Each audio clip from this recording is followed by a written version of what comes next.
Pin myself up in the corner, and we're ready to go. So here we are on the ultimate episode of my 6 episodes, The Great Awakening and the Religion of the Heart, and the focus moves to the Americas. And the very first slide that I want to present you with is a couple of maps to get a sense of who was migrating, where they were migrating to, and what the composition of Christian sects were moving into the colonies. Now, the immigration, which, as we know, begins with Plymouth Rock and Massachusetts Bay Colony, as well as the Virginia Roanoke settlement, the immigration takes on different forms in different parts of the colonies. But for the most part, if we were going to make generalizations about the early immigrations, they're significantly Protestant and significantly Calvinist.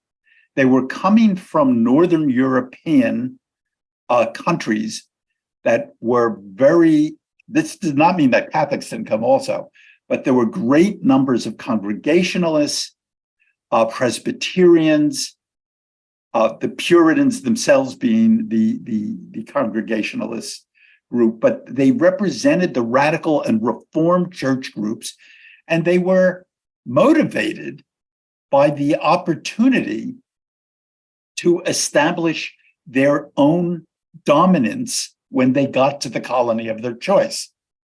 In other words, toleration or tolerance was not a goal. People came from minority positions. The Puritans, as you remember, a number of them had gone to Holland to get the opportunity to practice their faith. And then they jumped to the Americas. Toleration was never seen early on as a positive principle. In fact, what I'm going to suggest, it's only because of the inability to control the populations of the new colonies. They were too dynamic. People were getting off boats every day. People were moving around within the colonies that they settled all the time. The westward movement begins almost immediately, even though the westward movement in the beginning meant 20 miles off the coast. And toleration, as we will see, becomes an American principle of necessity. People who originally came with the intention that they should set up state churches. Quakers, Puritans, Baptists, they come to avoid religious persecution and to become the dominant religious presence in the places that they settle. The Anglicans who come into the southern colonies were, for the most part, English gentry. They weren't the yeoman class, the small farmer class that we see in New England and the Middle Atlantic colonies. And these gentry came for economic reasons to establish the plantation culture that came to dominate the South. So if we look at the nationalities, we look at the map on the lower left, you see that the dominant movement was from England. And then secondarily, you see Germans in Pennsylvania and in Western Maryland. You see Scotch, Irish, and parts of, in fact, will dominate the Appalachian region by the time we get well past 1700. The Black African enslaved population, largely restricted to the tobacco and rice belts in the South. There were Dutch in the Hudson Valley. Some small remnants of Scottish Highlanders after 1745, when they're displaced in the Highlands in Scotland, and most go to Nova Scotia, but some even make it into the Carolinas, as you can see in that dark reddish area. And there were some French Huguenots who came along. If you look at the middle map, or the middle image, you'll see that there are great swaths of Anglican representation in the South, but they're much less densely populated than the New England and Middle Atlantic colonies. There's some Lutherans. You see the Congregationalists dominating Massachusetts and Connecticut. You see little pockets, those little various kinds of dots and triangles, little squares and triangles show you where there was some Jewish settlement, some Roman Catholic settlement. But by and large, if you look at the pie chart on the right, by and large, what we're going to see is that Calvinist groups, the Congregationalists, Presbyterians, and Baptists are going to represent well over 80%, well over 75%, and maybe as much as 80% of the migrants in the first century and a half. Vast majority were affiliated with Calvinist sects, and this is going to have real implications for the development of American Christianity, as we'll talk about in a moment. As I just mentioned, religious tolerance is not an assumption of anybody coming, any Protestants who were coming to the colonies. The various sects themselves were strongly confessional, by which I mean based on confessions or creeds. Remember, the religious wars of the 17th century were occurring at the time that the Pilgrims arrived. So people were fighting over religious differences. And those religious differences were based on very, very elaborate and labyrinthine arguments about theology. So basically, identity was creed, or creed was identity. And in Europe, these various groups, when they were in the majority, used the secular authorities to impose order. Social order was maintained. The fear was that if you didn't have a state church that could control the belief systems, everything would spin out of control. You would wind up with some semblance of chaos. And minority groups, so-called dissenters, using the English term, of the majority, they called the others dissenters, and the Puritan groups called themselves separatists. They chose to migrate in order to establish a theocracy where the church could rule, as some of the Calvinist groups in Switzerland had tried to impose during the 16th century. And this was the so-called city on a hill. Let's build this ideal Christian state on a hill. 9 of the original 13 colonies attempted in the beginning, usually failed shortly after the attempt, but they tried to have established state religions. But as I just pointed out, the influx of colonists who were so diffuse and coming from so many different places meant that no majority could impose or control the regions that they tried to control. It was just an impossibility. There was too much diversity. It was happening too quickly. People were moving everywhere. The institutions by which you could control hadn't been set up. Remember, this is a period in which all you had to do, if you wanted land, was to move a little westward beyond the borders of whatever had been institutionalized and organized already. People had homesteads around here. I'll just go another 10 miles. I'll chop down some trees. I'll pull up some stumps. I'll plant some wheat or whatever I'm going to try to plant. And indeed, here was opportunity on the hook. Just move a little further. So toleration as a concept was forced on the developing colonies by the heterogeneity of the migrations. European churches, back in the old world, they expected that this would lead to chaos, to barbarism, to disorder. Now, in the 1730s and 40s, we have the first of the so-called Great Awakenings, manifested in England as well as in the Americas. This is the age of the Wesleys, the brothers, John and Charles. This is the age of the grand itinerant preacher, George Whitefield. The major figures in the movement were Puritan theologians.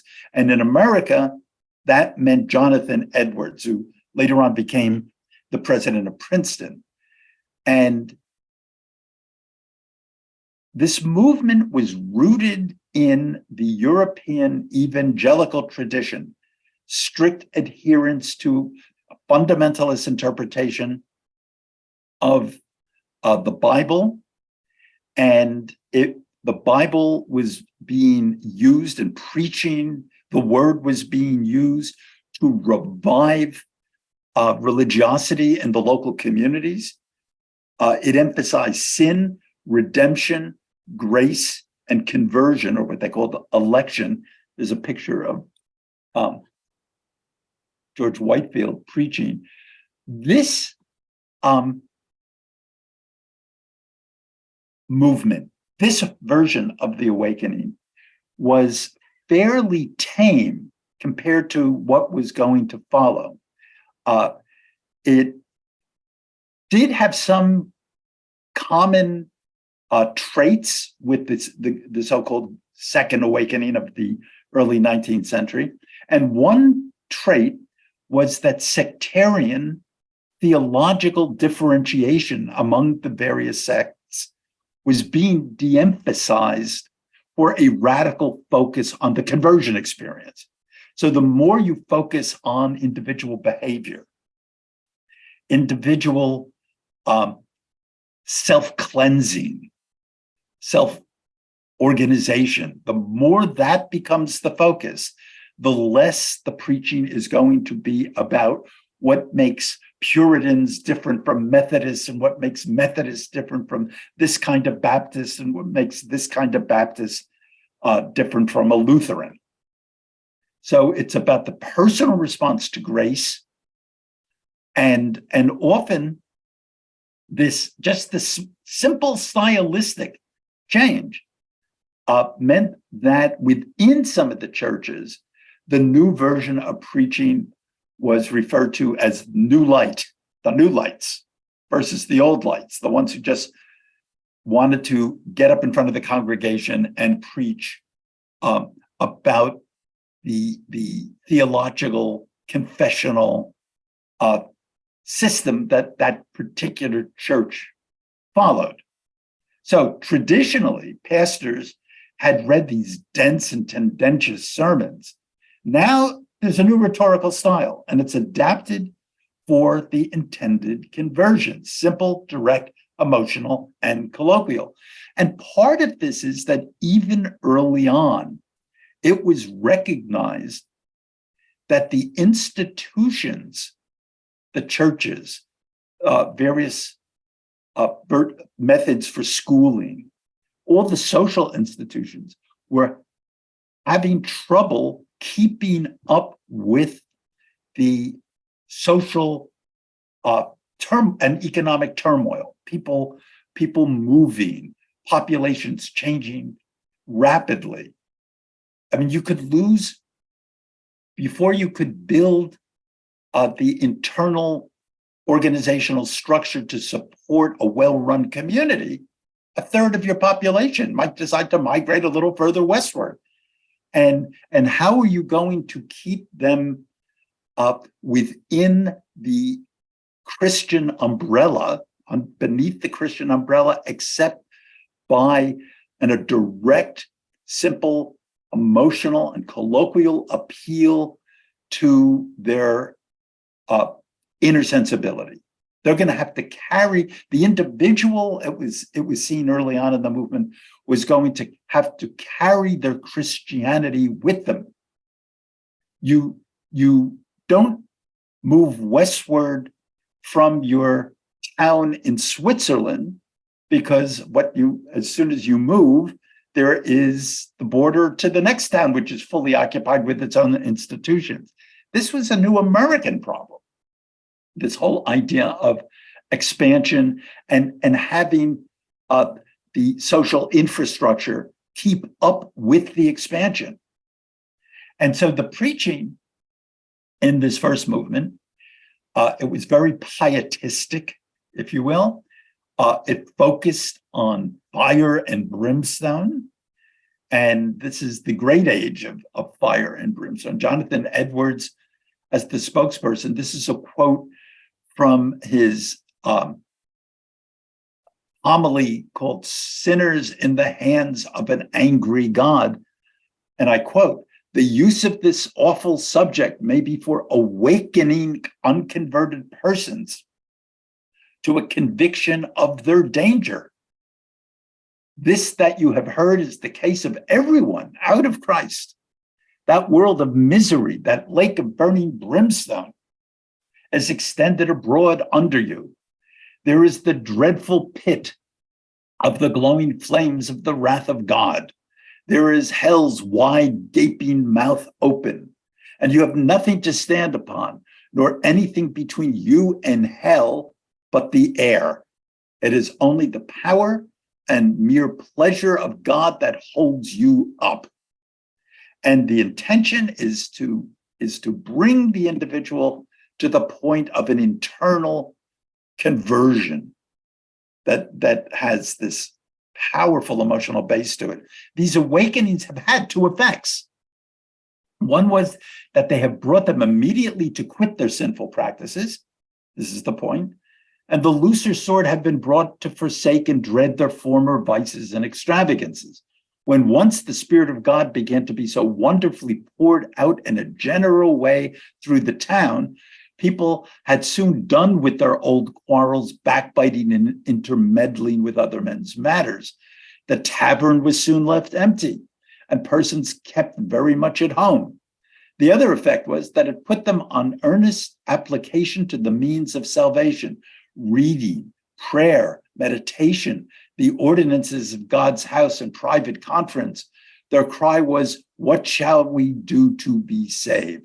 The unparalleled joy that many of them speak of is what they find when they are lowest in the dust, empty most of themselves, and as it were, annihilating themselves before God, when they are nothing and God is all, seeing their own unworthiness, depending not at all on themselves, but alone on Christ, and ascribing all glory to God.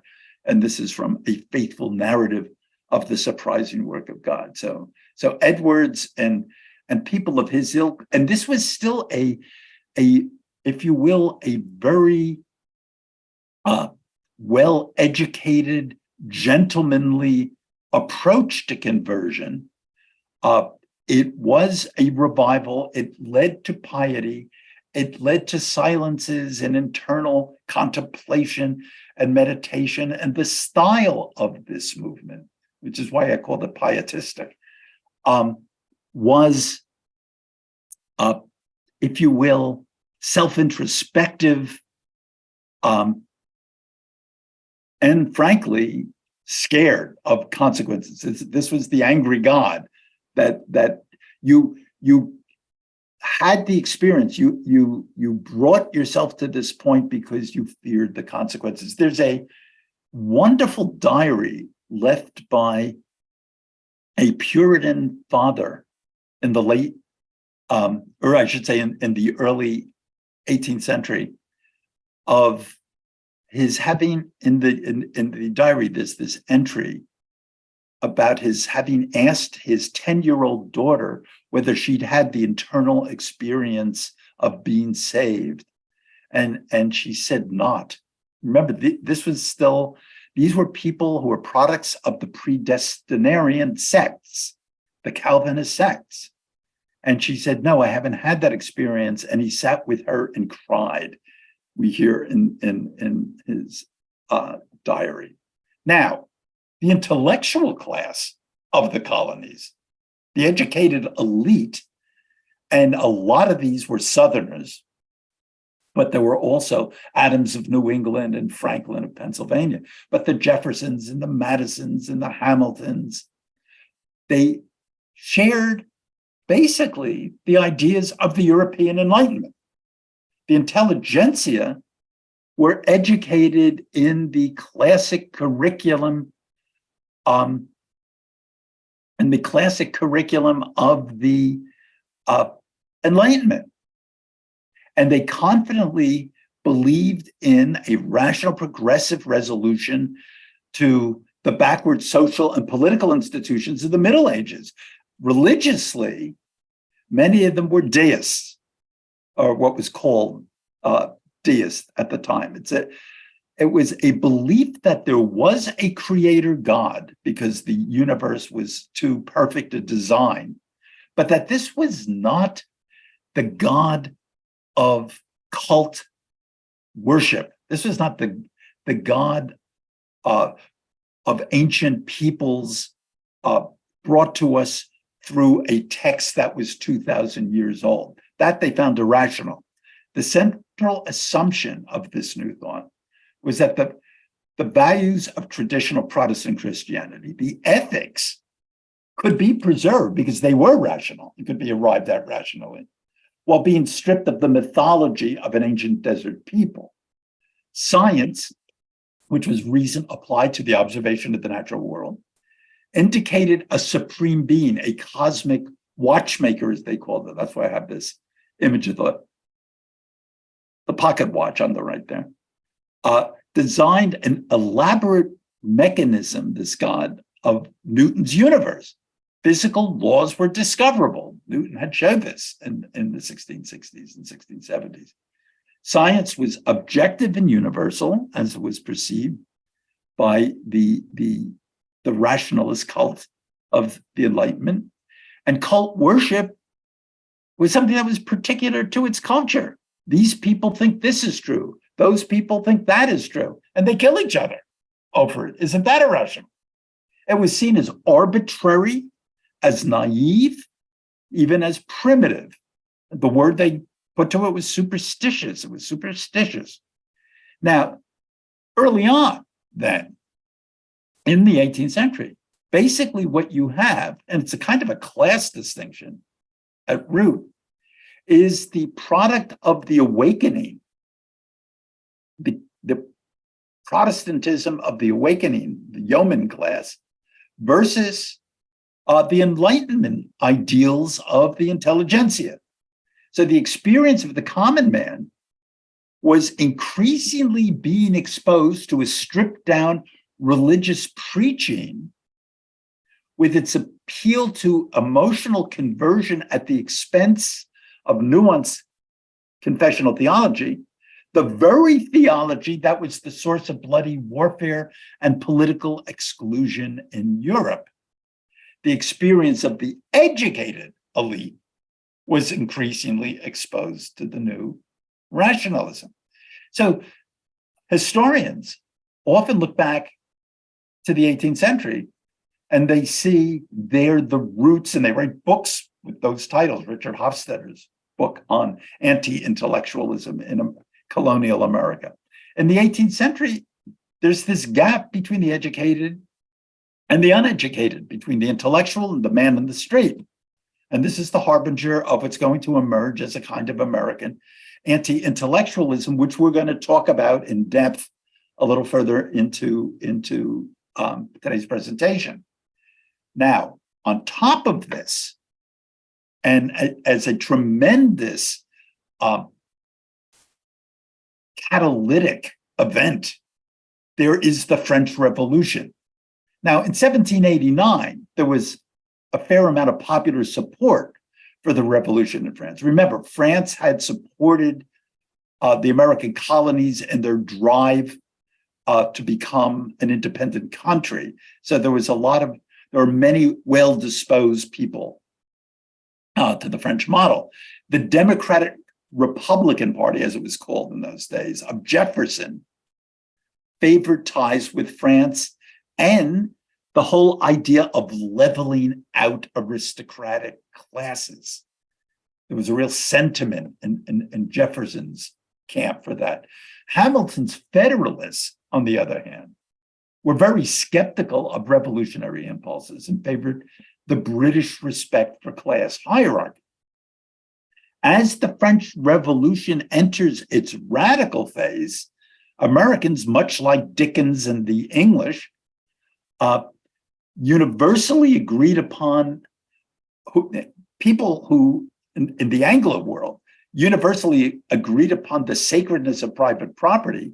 When the French Revolution tries to abolish the concept of property for a kind of ideal socialist communitarian universe, they turn against the revolution, especially when the terror erupts. They turn against the revolution and against the intellectual tradition that was used to justify it.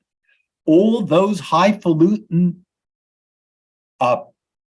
Enlightenment ideas, the ideas of the philosophers, the ideas of people like Rousseau, they saw as feeding into this turning against God and this turning against what we know is the sacred respect for private property. We can't trust the intellectuals so much. Look what it leads to when they're the only ones who hold the field, when they're the only ones controlling the direction of the state. So in the late 1790s, an Alien and Sedition Acts are passed, 4 laws enacted to apply restrictions to immigration and speech.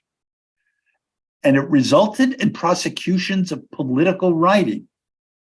This image on the right, this little woodcut cartoon, let's see if I can load that up.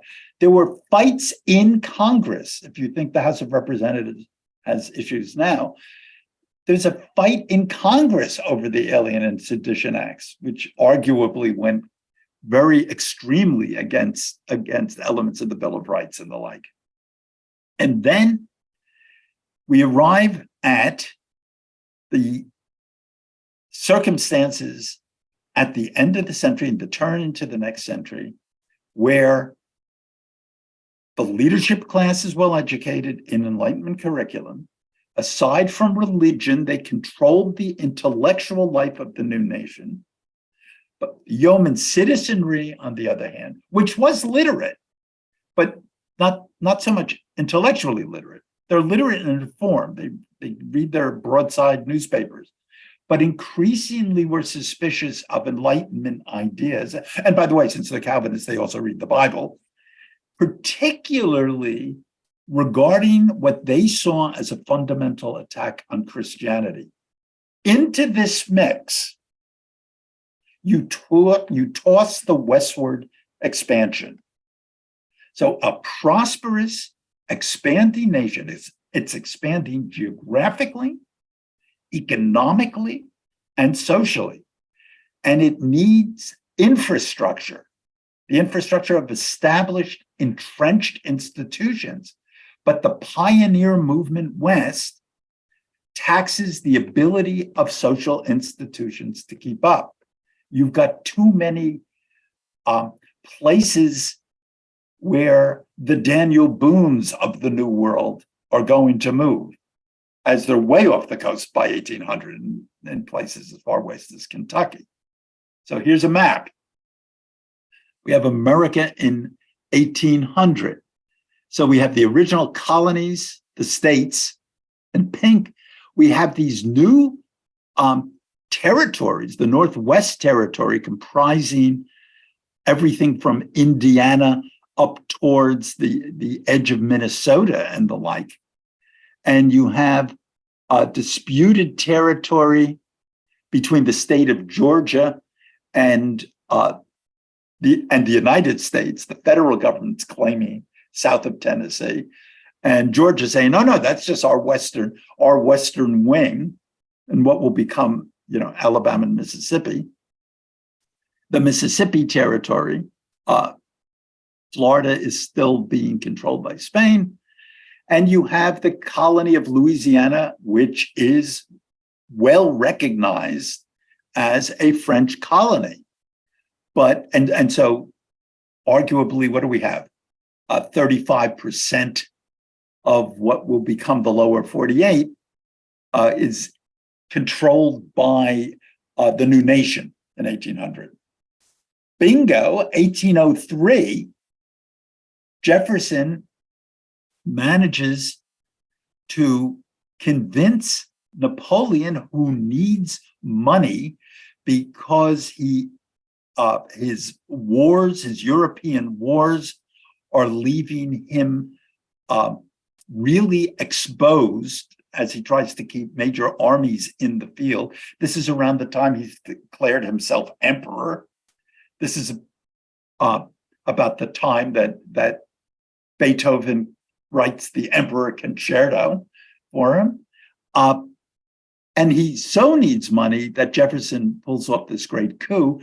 And if you can imagine, once 2 years later, Lewis and Clark make their way through this whole area had just been occupied by largely French, but some Spanish, and coming up from Mexico, people who were trapping, people who were exploring. The Mississippi had been explored in the 17th century. Basically, the Plains Indians knew to trade with French trappers. And suddenly this area, once Lewis and Clark get through it in 1805, is going to be a wild pull westward. And what had been a moderate movement into Kentucky and Tennessee is going to take off after 1810.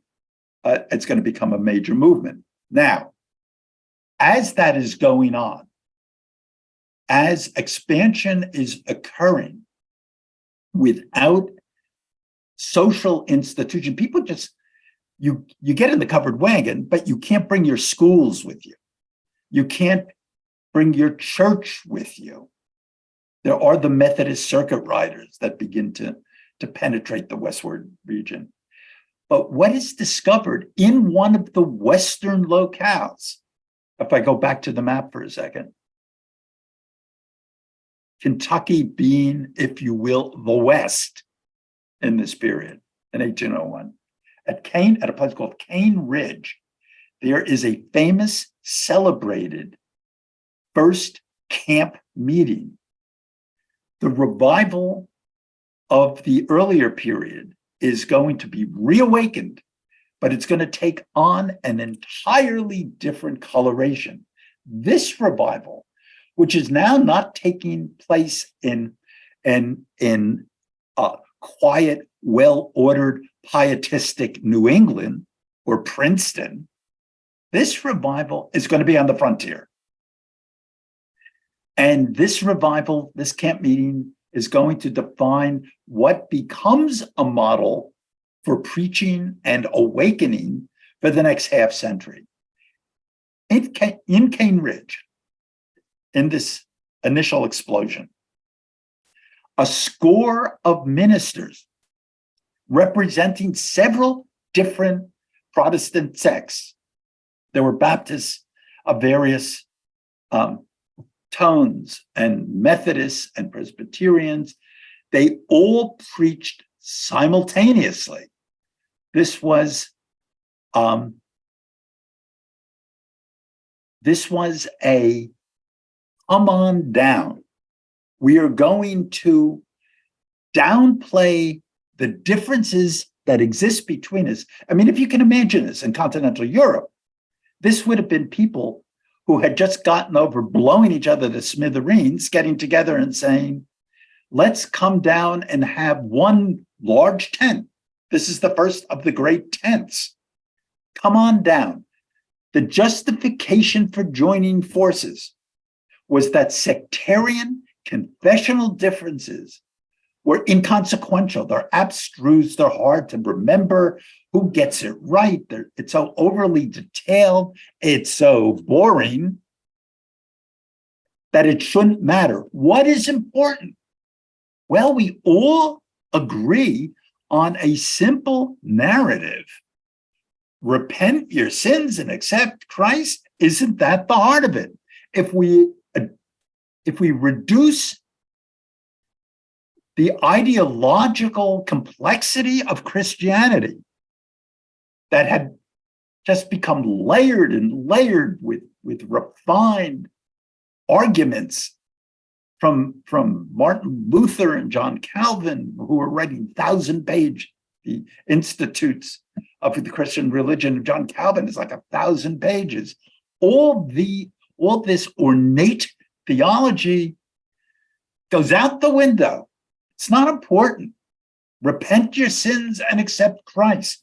Respond with your heart, not your head. And what happens? People, as in the parlance of the time, fell. They fell in droves with the full range of so-called excited phenomena, is a term that they used to respond to. People were rolling on the ground. They were running around. They were barking like dogs. They were laughing. They were speaking in languages. They were shrieking. People were having trances. People were having seizures on the ground. It was the full Pentecostal manifestation of being taken by the Spirit. It was a century and a half before Oral Roberts, but there it was. If any of you are old enough to remember the old TV show, with people falling over as he put his hand on their forehead. And these revivals, there's a picture of an early tent meeting, hallelujah. These revivals were largely a response to this whole westward expansion, a response to the fear that as you got out there, you're going to forget your Christianity. You were going to forget religion. You were going to, in the parlance of the time, you were going to decline. There would be a declension. And barbarism was the inevitable consequence. And it was posed by this wild westward expansion. So a quote from a preacher named Peter Cartwright. The people crowded to this meeting from far and near. They came in their large wagons. Remember, they were all over the place. This is the pattern of American settlement was to be spread out on your homesteads. It was not that European pattern of gathering into some tight little borgo and then going out to the farmland from there. So people had to take their wagons to some unspecified location. I mean, you couldn't have a church too easily because it was hard to build one that was near enough people at any given moment. So you had the revival meeting out in some field and put up a temporary tent. They came in their large wagons with victuals mostly prepared. The power of God was wonderfully displayed. Scores of sinners fell under the preaching like men slain in mighty battle. Christians shouted aloud for joy. To this meeting, I repaired a guilty, wretched sinner. I went with weeping multitudes and bowed before the stand and earnestly prayed for mercy. In the midst of a solemn struggle of soul, an impression was made on my mind as though a voice spoke to me, said to me, thy sins are all forgiven thee. It's St. Paul getting knocked off his horse again. Divine light flashed all around me. Unspeakable joy sprung up in my soul. I rose to my feet. opened my eyes, and it really seemed as if I was in heaven. And though I have been since then, in many instances, unfaithful, I've declined. Yet I have never for one moment doubted that the Lord did then and there forgive my sins and give me religion. And even that, even as he says this, he says, it's erratic. People tend to decline in between. The spokesperson for the new movement was a man named Charles Grandison Finney, a famous apologist, the chief apologist of this new kind of revival and evangelicalism, as it comes to be called, who lives between 1792, lives as late as 1875. He wrote lectures on revival, a major book, to describe the methodology and to defend it from the criticisms that were going to result from this radical new method. The heart of his argument was that the method of appealing totally to emotions worked. The means of excitation they were effective, they were practical. They counteract the constant backsliding of declension. To quote, a revival of religion presupposes a declension. Almost all the religion in the world has been produced by revivals. God has found it necessary to take advantage of the excitability there is in mankind, to produce powerful excitements among them before he can lead them to obey. Men are so sluggish. There are so many things to lead their minds off from religion and to oppose the influence of the gospel, that it is necessary to raise an excitement among them till the tide rises so high as to sweep away the opposing obstacles. They must be so aroused that they will break over these counteracting influences before they will obey God. One of his techniques included the device of the so-called anxious bench, where a prospective penitent would be sitting on the bench in front of the congregation, which would then publicly pressure them by name with exhortations to confess their sins until they cracked. This is the similar to the encounter groups and the drug rehab programs of the late 1960s and early 1970s. Put somebody under pressure. Ask them to speak about the fact that they haven't taken Jesus into their soul until they crack. Put turn the screws on, bring the pressure up. And the phrase of getting up a revival, let's gin up a revival between 1815 and 1840. Finney and other itinerant preachers of revivals campaigned back and forth across rural New York State with such frequency, you see the map of the western part of the state, that Western New York became referred to as the burnt over district. The news spread through all the churches and through all the land, and it excited great wonder and surprise.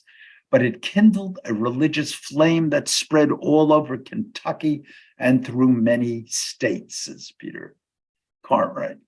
Now, as some of you, I saw somebody mention this in a chat already, as some of you suspected, doesn't this whole idea of appealing to an emotionalist conversion, doesn't it throw the whole, especially among people who are Calvinists, doesn't it throw the whole predestination issue into a kind of quandary?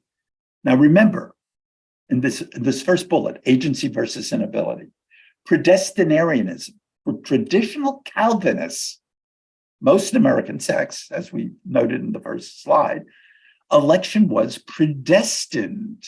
Central to the theology was the fallen soul's inability to help itself.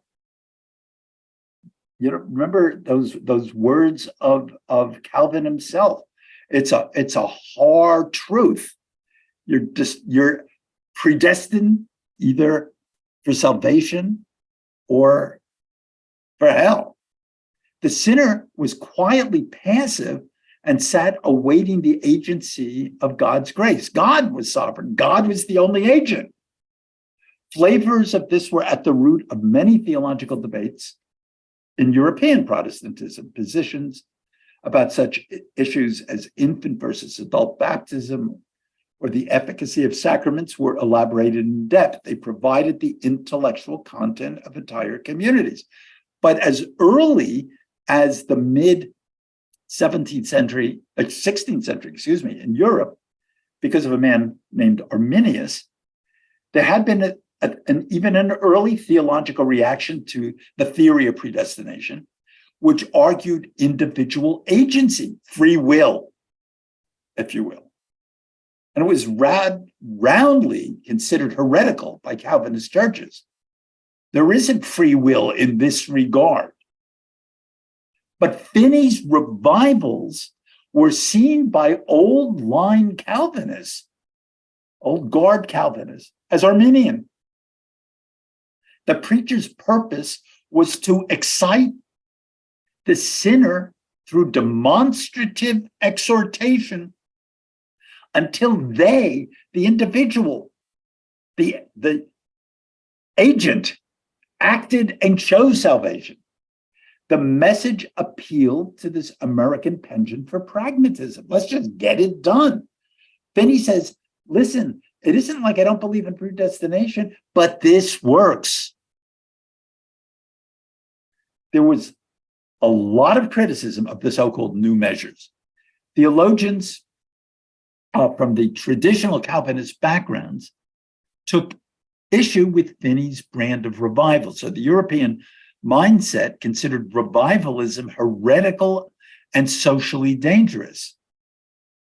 So the German Reform minister who comes to Pennsylvania, a man named John Williamson Nevin, who comes and establishes a major seminary in Pennsylvania, called it justification by feeling rather than faith, and argued that Finney saw conversion as the product of the sinner's own will. And even in the movement, the awakening movement, some old-time types like the Congregationalist Lyman Beecher, a New England representative, decried the harsh and severe mode of addressing sinners and warned that a powerful religious excitement, badly conducted, has ever been considered by the most experienced ministers and best friends of revivals to be a great calamity.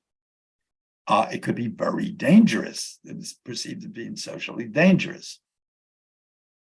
Now, what does the revival movement do in the face of this new phenomenon that they've created?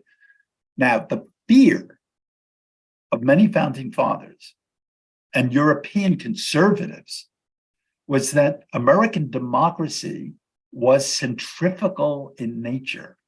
It could spin off into extreme sectarian fragmentation, radicalism, and barbarism. And then you throw the Western expansion into the mix, and the whole thing's risk is exacerbated. State churches could enforce moral limits, but the fleeting emotionalism of the revivals rarely lasted longer than New Year's resolutions and didn't even leave a residue of intellectual content. Was this the fatal flaw of the American experiment? And then the revival movement and the American genius for organization discovers the principle of voluntarism. And it becomes the distinctly American solution to the issue of declension. You form missions and benevolence associations to keep people involved. The church becomes an organizational weapon, if you will. People get motivated by the preaching of the revival, but what do you do in between? You keep them busy. So modeled on commercial enterprises, society sprang up in the 1820s, 30s, and 40s. And by the way, it includes the public school movement, was one of these, was actually intended as an extension of the revival to keep Americans on the right path in between. It was not seen as a value-free organization by the first generation. Society sprang up for every imaginable philanthropic and moral cause. So the American genius for action and organization was just unleashed on American Protestantism. Believe me, I've listed 9 of like 1,000 organizations that grew up in this period. The American Education Society, Women's Christian Temperance Union, the African Union Society, American Bible Society, Society for the Relief of Poor Widows, the Home Mission Society, the American Tract Society, the American Sunday School Union, church mission societies of every stamp. In 1835, in his great work, Democracy in America, Alexis de Tocqueville, a French aristocrat, and perhaps the greatest external commentator on American culture ever, described these societies, these benevolent societies, as essentially conservative. Americans of all ages, all conditions, and all dispositions constantly form associations. They have not only commercial and manufacturing companies, in which all take part, but associations of 1,000 other kinds: religious, moral, serious, feudal, extensive, or restricted, enormous or diminutive. The Americans make associations to give entertainments, to found establishments for education, to build inns, to construct churches, to diffuse books, to send missionaries to the Antipodes. And in this manner, they found hospitals, prisons, and schools. If it be proposed to advance some truth or to foster some feeling by the encouragement of a great example, they form a society. They are joiners, they are doers. And it's going to be argued this voluntarist tradition is going to become the answer to the question, will America fall into barbarism? Will it spin off centrifugally unless you have a state church?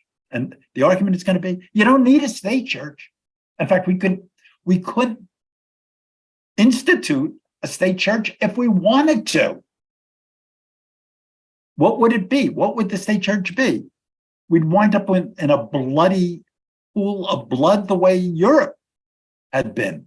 No, what we will do is leave every individual free,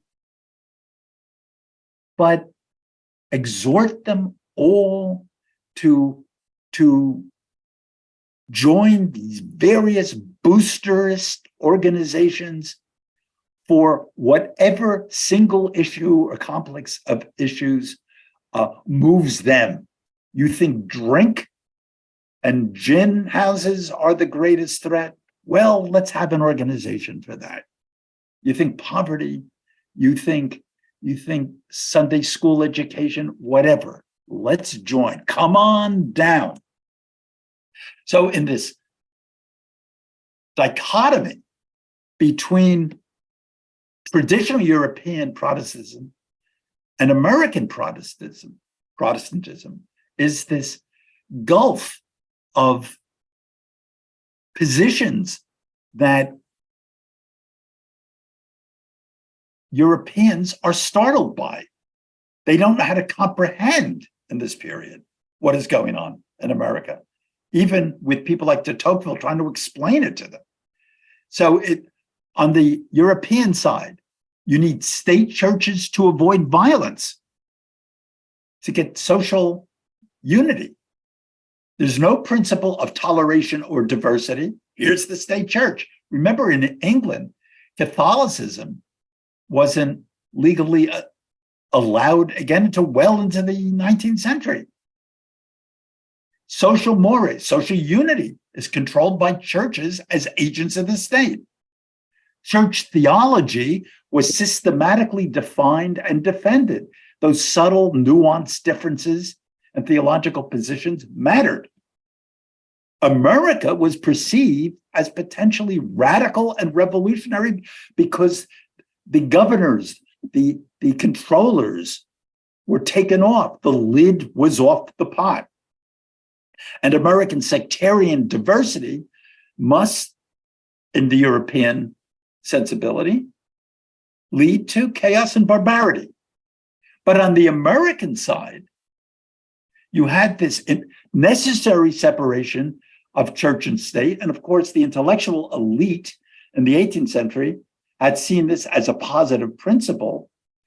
And the churches themselves came to see it only later as a positive principle. They were sort of forced into the principle of toleration early on. But now that they had their new voluntarist universe, hey, freedom and toleration of the other guy. And guess what? The other guy isn't so different from me. The other guy or the other girl is a Methodist or a Lutheran or whatever. The distinctions between us don't matter so much. The only one they were really threatened by on the Christian side was Catholicism because of the papacy. And so you had in the middle of the 19th century, the entire Protestant establishment said, well, we all believe in the basic stuff, except those guys who listen to this Pope. And there was a tremendous anti-Catholic sentiment when the Irish started migrating to Boston and New York in the late 1840s and 1850s. But for the most part, toleration is a positive principle. We believe in the central necessities of Christianity, which can be reduced to about 3 declarative sentences instead of all that mumbo jumbo of arcane theology. Unity is a product of the revival. Sectarian differences are eliminated. Church theology is rendered secondary. And most importantly, America is conservative. We have order. It's the American genius. Order with freedom. Order without social stress. Order without dissent. Order without revolution. Everybody believes in the same simple Christian message, and we can independently go our own way and join the voluntarist group of choice. You think that group leans too strongly towards something you don't like? Form your own group. Stay involved. Voluntarism achieves the goal of social order without the need for civic control. When it was pointed out to ministers of the revivalist sects that they had abandoned Calvinist theology, their response was that the development of the revival, along with the voluntary extensions, the voluntary societies, was an American improvement over old world institutions, an improvement. And since it was an improvement, it was God's will. The new framework was pragmatic. It worked. It maintained social unity without sacrificing individual freedom. And it solved the national problem of the westward expansion. God has made America, and the great advertising phrase that America spawns, new and improved.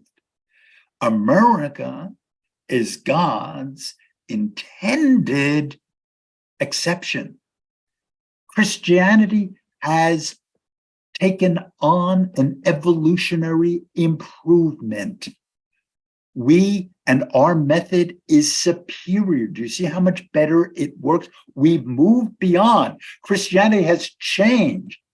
All the predestinarian stuff is by the boards. Come on down. Join. The westward movement spawns by 1840.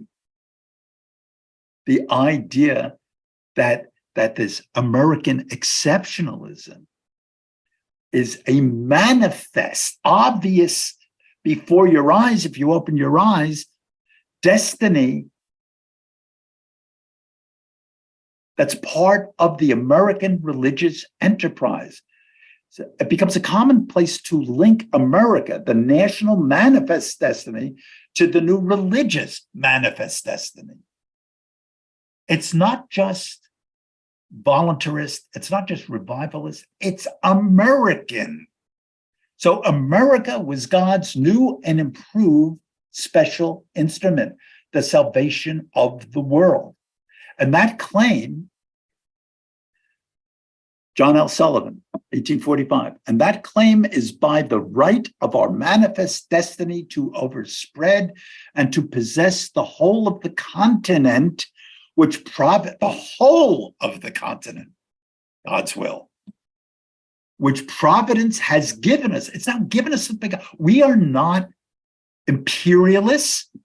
We are missionaries, which providence has we're doing God's work.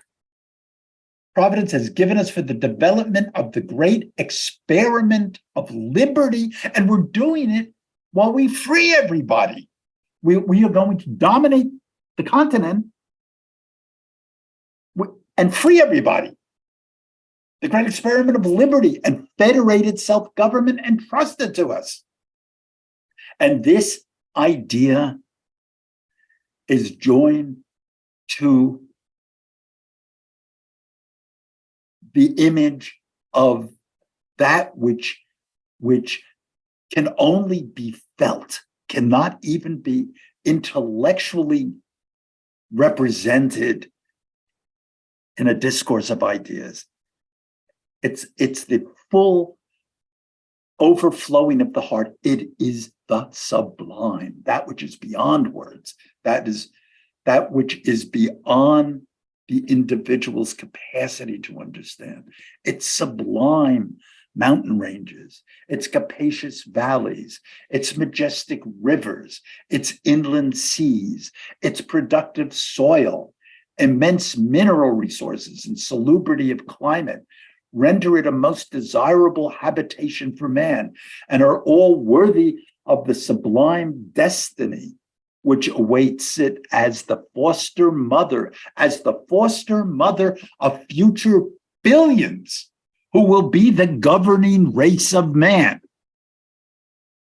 It's a mission. Christianity and patriotic nationalism were one and the same. America was ordained by God as the American form of Christianity was ordained by God. Here is a painting, American Progress from 1872. And there is the spirit of America following westward, the wagons moving west. And a German-American artist of the Civil War era. Westward, the course of empire takes its way. And you begin to see that image of the sublime as, if you will, the sun, the image, almost Plato's image in the Republic of the sun as the God that is beyond language, the God that is beyond understanding, leading us on. And of course, the Hudson Valley School, which does this grand romantic idealization of nature, couples it with an idealization of the American experience. So Albert Bierstadt is the one of the Hudson Valley School that I think most embodies this concept. Here's one where he spells it out. It's immigrants crossing the plains. And there's the sun leading them on. The ineffable, the unspeakable, the unknowable, except through the experience of the heart. And in another beer stud, America, among the Sierra Nevada mountains of California. And here it is. This is like the quadratura ceilings of the Jesuit churches in Rome. It's you don't have Saint Ignatius floating in the sky as you do in the Jesuit churches, the Church of the Jesu, but you have the presence of God smiling on America, his blessed land, who he has shown is elected, is chosen, because he has so favored it. Success is the proof of God's blessing, and here it is. This country is the richest. It is the most beautiful. It is destined. It is the most open. It's the freest. It's the place you go to commune with God in the church that is the idealized West. It is the sublime, the religion of the heart. Now, the last addition to this, what I'm going to call the grand synthesis, going back to the period of Swiss and German Protestantism in the 16th century in Europe, Calvinists believed in double predestination. Everyone was either elected or damned, but feeling confident of your own status was problematic. The great 19th century and early 20th century sociologist, Max Weber, in his great book and very influential book, The Protestant Ethic and the Spirit of Capitalism, argued that the bourgeois cultures of Northern Europe, that in the bourgeois cultures of Northern Europe, commercial success came to be seen as the only sign of salvation. So that although bourgeois business enterprise was essentially competitive, and one would think consequently counter the communitarianisms of the gospel, they were seen in the Calvinist world as compatible. Competition and the gospel were compatible. The whole idea of Francis of Assisi and Lady Poverty in this world had moved on. So this was brought to the colonies by the Calvinists and applied with a kind of a vengeance. So America and business became these self-identified activities. And again, from de Tocqueville, as one digs deeper into the national character of the Americans, one sees that they have sought the value of everything in this world only in the answer to this single question: how much money will it bring in? So the benevolent societies were fueled by the same spirit and entrepreneurial enterprise that fueled American commercial and business enterprise. America was go-getter. America was brimming with Horatio Alger's rags to riches, confidence and optimism. And these traits were identified with nationalist optimism and confidence, and with religious Christian optimism and confidence. To not be optimistic was to not be American. Business, political expansion and manifest destiny, and religion were merged attitude. They were part of one package. Andrew Carnegie, the great industrialist, and Andrew Carnegie writes in 1889, later in the period, but he writes a book that sort of sums up a lot of, he sews together, he picks up many of the threads that were floating around at the time, and he weaves them into one woolen blanket, the gospel of wealth.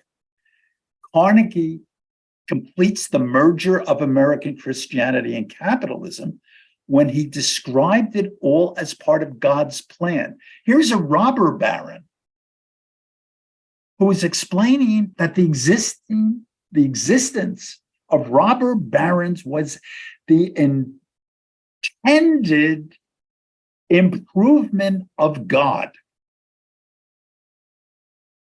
Entrepreneurs accumulated vast fortunes because God endowed them with superior talent. God made some people better at this. He made Elon Musk better than you and better than me. But God also intended them to use this wealth benevolently. So he sort of weds social Darwinism and the competitive spirit and the difference in talent between the better off and the badly off. And he says, okay, but I'm going to wed Christianity with this social Darwinism and say, you were intended, Andrew Carnegie or Elon Musk, to make this fortune, but part of God's intention was for you to give it back to the community in a way that improves life for everyone, not to give it directly to people because they are not superior enough, sufficiently superior to know how to use it wisely. So it's up to the paternalistic masters of industry to create the hospitals and the universities and the Carnegie Halls of the universe for the poor and for the little people. Thus, he says, is the problem of rich and poor to be solved. The laws of accumulation will be left free.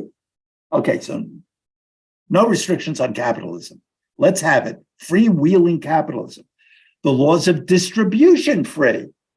Okay, we're not going to have any communist impositions of socialism on us.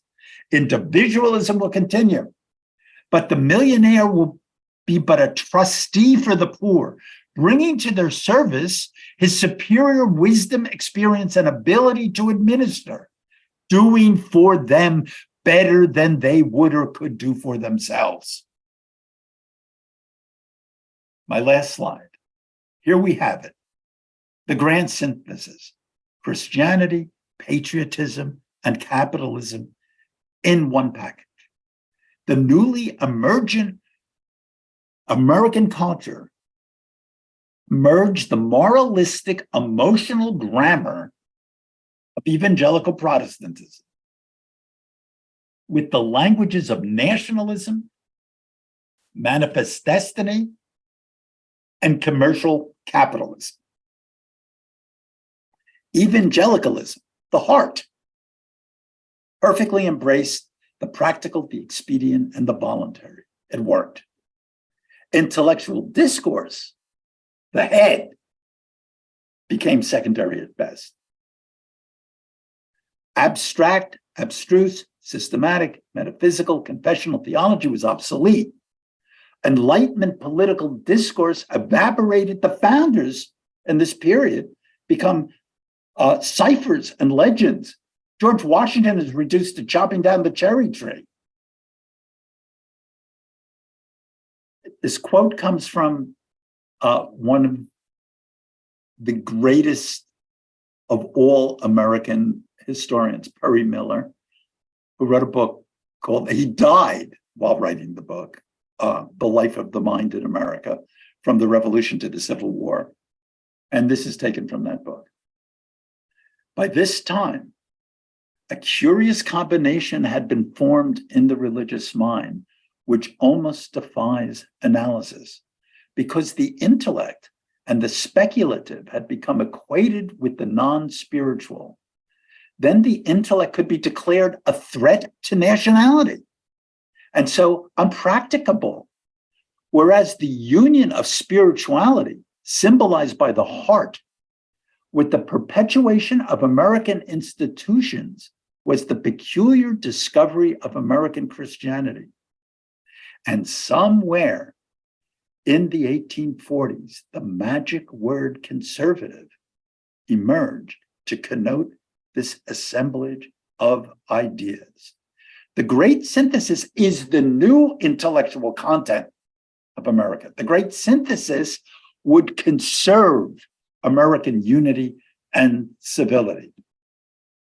America would henceforth be bathed in a sacred rosy glow of optimism, moralism, and boosterism. Business leaders would hold their prayer breakfasts. Televangelists would sell salvation, tchotchkes, and a conservative political agenda. High school football teams would forever after kneel in thanks.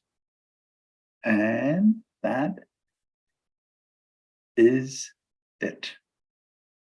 So I'm going to remove the pen. I know that I blew past a lot of people who were writing things in various chats. I just had to get through sort of the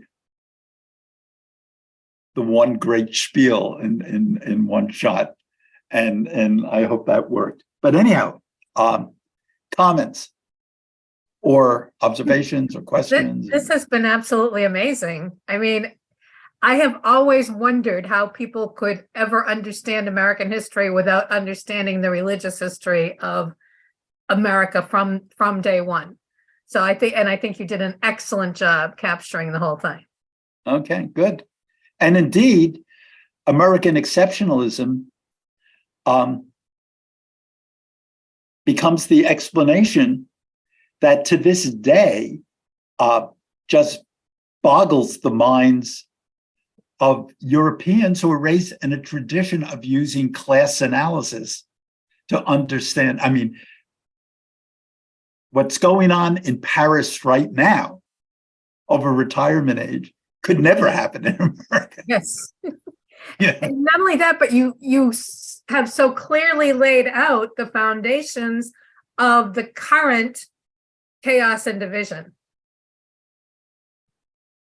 Everything that is happening right now is laid out. Like one of the points I made in the chat was, it's no coincidence that this level of division and precariousness is accompanied by a steep decline in every sort of benevolent, fraternal, social, whatever kind of fraternal organizations or voluntary organizations. I mean, that has declined steeply in the last 50 years.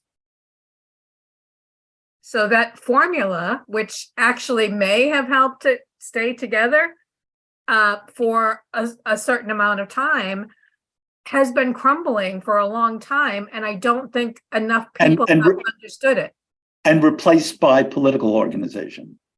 Which exactly have no spiritual heart or soul. Well, but have that peculiarly American type of spirituality.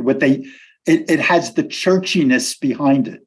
That's what I mean by laying the foundations of how we got from all those ideals to here, where you can't put an ideal in the wind without it being torn to shreds.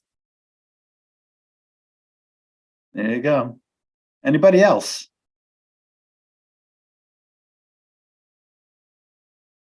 Everybody's totally blown away, Lou. Well, Jackie wants to say I'll ask a question. So were in any way these fraternal organizations like the guilds that we hear about, like in Italy or in some of the early some in the Middle Ages, like the guilds? No, the guilds were conservative occupational organizations, which were organized to protect the interests the economic interests of that subgroup. These volunteers organizations were always about, improving the world and saving us from the next great threat. I remember my mother belonged to the Ladies' Aid Society. There you go. They did all kinds of things. Yeah. Yeah, there was something for every level of society. And it's interesting that you raised the question about the guilds, because here, just as to point out a difference, most Americans by these robber baron and spiritual formulas were considered, to be not part of the elite. So every time you would have any kind of union movement, you would have this reactionary move to crush any sort of labor union, and that they had a brief period where they excelled, like, post World War II, and then immediately began the movements to break them and crush them again as early as the 70s and 80s. Yeah, that's true. Anyhow, that's the whole course. Oh, Doug, you wanted to say something? I just wanted to commend you. It's just a wonderful crescendo there. And I just want to ask you to say something about the Volstead Act. About I'm sorry, say that again. Volstead Act, prohibition in the United States. Prohibition. Yeah, that was the 19th century temperance movement out of control. One step too far.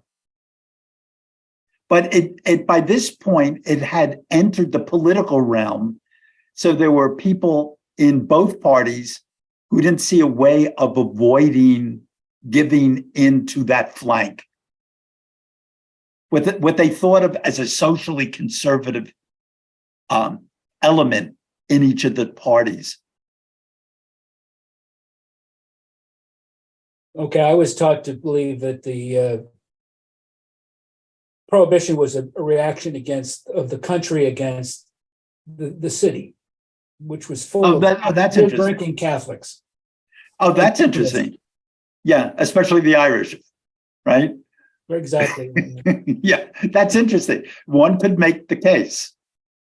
But one can almost always make the case that moralist movements in America are a rural critique of the urban.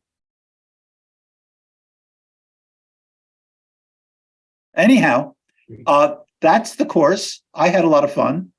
I will, when this gets posted online, I will send out the slide deck for the whole course.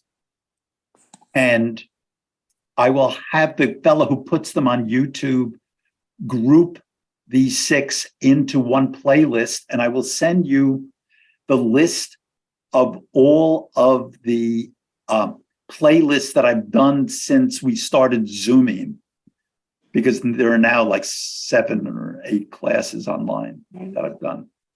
I have no idea what the next one will be. Lou, that was fascinating. Thank you so much. That was a great class. It's terrific. Okay. Thank you. Thank you. Jenny. Lou, did you say you are preparing another course, but you have no idea? No, I just, the fact is, the model I was using, which was based on historical period, and the Western tradition, I've done most of those periods already, and they're already online. So I've got to start picking new ways of angling through the material. That's what this class was already one of the new ways. Take one theme and look at different episodes within the theme. And so when you say already online, they're accessible through Lifelong Montclair? they're accessible to anybody who's got YouTube. Okay, so you're on YouTube. Is that under your name? Yeah, but you won't find you'll find them off. I'll send the link Okay. to everything, but you'll find them off of the Mill channel. Okay, because I find you very clear and you've developed each of your ideas so clearly that it's hard not to be enthused by what you're saying. So I feel so blessed to have, and thank thanks. you, Jeff, for referring me to this course. I so appreciate it. I try to be clear. Anyhow, gang, that's it for the, have a good spring.